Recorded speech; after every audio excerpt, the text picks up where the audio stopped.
दोस्तों Rolls Royce ने unveil कर दिया है अपना न्यूक्लियर स्पेस माइक्रो रिएक्टर का एक कॉन्सेप्ट मॉडल जो कि फ्यूचर में मून पर भेजा जा सकता है कंटिन्यूअस इलेक्ट्रिसिटी के लिए। काफ़ी ज़्यादा हल्का है, छोटा है और इसको किसी भी चीज़ की ज़रूरत नहीं है, ना सनलाइट, ना एनवायरमेंटल कंडीशन या ग्रेविटी वगैरह, मतलब कोई भी चीज़ की इसे ज़रूरत नहीं है। ये अपने आप में कहीं भी रख दो, ये वहीं पर काम कर देगा। हालांकि ये मॉडल काफ़ी ज़्यादा छोटा है जो एक्चुअल मॉडल होगा उसके मुकाबले में, लेकिन फिर भी इसको रॉल्स रॉयस का कहना है कि वो मून पर भेजना चाहेंगे। शायद मून पर ऐसे ही टेस्टिंग के लिए भेजा जाने वाला है, जो कि 2030 के करीब में इनका इरादा है कि भेज के देखेंगे। उसके बाद में अगर ये वहाँ सक्सेसफुल रहता है तो शायद ये फिर जब भी नासा का कोई प्रोजेक्ट होगा जिसके अंदर एस्ट्रोनॉट को मून पर ही रह के आना है, या फिर जैसे कि इंटरनेशनल स्पेस स्टेशन है कि वो हमेशा ही अर्थ के ऑर्बिट में रहता है, उसी तरीके से एक टीम मून पर रहेगी, तो वहाँ पर ये उनको कंटिन्यूअस इलेक्ट्रिसिटी दे सकता है। दोस्तों चाइना के इस डॉक्टर को तो आप जानते ही होंगे जिसको 3 साल पहले जेल में डाल दिया गया था, वो भी 3 साल के लिए। तो मे भी अब इसकी शायद जेल पूरी हो चुकी होगी। दरअसल ये CRISPR टेक्नोलॉजी का यूज़ कर रहा था बच्चों के ऊपर उनकी बीमारियां दूर करने के लिए, लेकिन पता नहीं चाइना वालों को क्या हुआ। उन्होंने कहा कि भाई तू जेल में जाएगा क्योंकि इस तरीके की चीज़ें यहाँ पर नहीं चलेंगी। लेकिन US के अंदर FDA ने फाइनली CRISPR टेक्नोलॉजी यानी कि जो जीन बेस्ड थेरेपी है उसको अप्रूवल दे दिया है, लेकिन सिर्फ एक बीमारी के अंदर जो कि सिकल सेल डिजीज़ होता है, जिसके अंदर red blood cells oxygen carry सही से नहीं कर पाते हैं, जिसकी वजह से ऑर्गन डैमेज हो जाता है आगे चल के।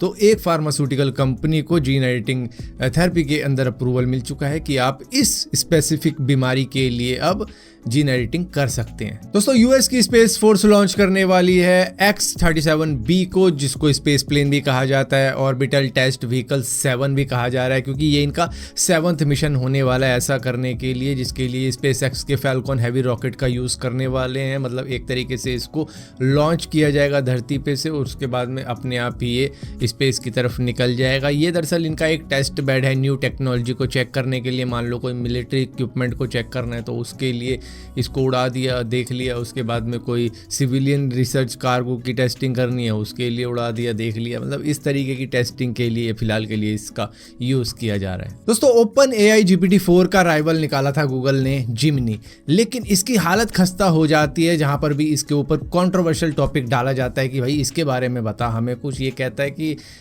ये हो सकता है कि मेरी इन्फॉर्मेशन सही ना हो तो आप ऐसा करो, आप डबल चेक कर लो, या ये डायरेक्टली कह देता है कि भैया इस चीज़ को आप गूगल करके देख लो, वहाँ पर शायद आपको अच्छी इन्फॉर्मेशन मिल जाएगा। भाई गूगल ही करनी थी तो तेरा क्या यूज़। सो ये देखने के बाद में ये समझ में आ जाता है कि GPT-4 इसके मुकाबले में बहुत ज़्यादा हाई लेवल पे पहुँचा हुआ है। मतलब इसके बस की अभी इतना कुछ है नहीं। ये थोड़ा सा शर्मा जाता है कंट्रोवर्शियल टॉपिक देख के कि कहीं भाई मुझे जेल में ना डाल दे, जबकि ऐसा कुछ होने वाला नहीं है। लेकिन अब गूगल का कहना है कि भाई हम जिमनी प्रो जब निकालेंगे ना वो इतना बढ़िया होगा, इतना बढ़िया होगा, एकदम अल्ट्रा वेरिएंट कह सकते हो उसको, जो कि आपको मज़ा दिला देगा। दोस्तों इंडिया के अंदर पहली बार अनवील हो चुका है इंडिया की पहली बुलेट ट्रेन का टर्मिनल, जो कि अहमदाबाद साबरमती के अंदर बन चुका है, जो कि कुछ इस तरीके का है। यहाँ पर ट्रेन 350 किलोमीटर पर आवर की स्पीड से पहुँचेगी। यहाँ पर जैसे मैंने आपको बताया था E5 सीरीज़ की ट्रेन आएगी, जो कि जापान की टेक्नोलॉजी है, जो कि शिंकानसेन नाम की टेक्नोलॉजी होगी, जिस पे 50 साल से भरोसा कर रहा है जापान। तो वही चीज़ अब इंडिया के अंदर भी आने वाली है। अब ये कहाँ कहाँ चलेगी? सबसे पहले तो मुंबई टू अहमदाबाद चलेगी, उसके बाद में दूसरी लोकेशन भी तय की जाएगी, जैसे दिल्ली से वाराणसी, दिल्ली से अहमदाबाद, मुंबई से नागपुर, मुंबई से हैदराबाद, चेन्नई से मैसूर, दिल्ली से अमृतसर। और इन सभी जगहों की दूरी चाहे जितनी भी हो, लेकिन ये ट्रेन आपको सिर्फ 2 घंटे 3 घंटे इस तरीके से पहुंचा देगी आपकी डेस्टिनेशन पर। दोस्तों स्पेन के अंदर एक 21 साल की लड़की ने पूरा का पूरा टूथब्रश ही निगल डाला, जो कि उनके गले में अटक गया, जिसके बाद में उन्हें हॉस्पिटल जाना पड़ गया। इस लड़की का नाम हाइजा था, जो कि खाना खा रही थी और खाना खाते वक्त में खाना इनके गले में अटक गया। शायद मीट रहा होगा जिसमें हड्डी अटक गई होगी। वो हड्डी निकालने के चक्कर में इन्होंने उठाया टूथब्रश और उससे अपने जो गले में अटकी हुई चीज़ थी उसको निकालने की कोशिश करी, हटाने की कोशिश करी।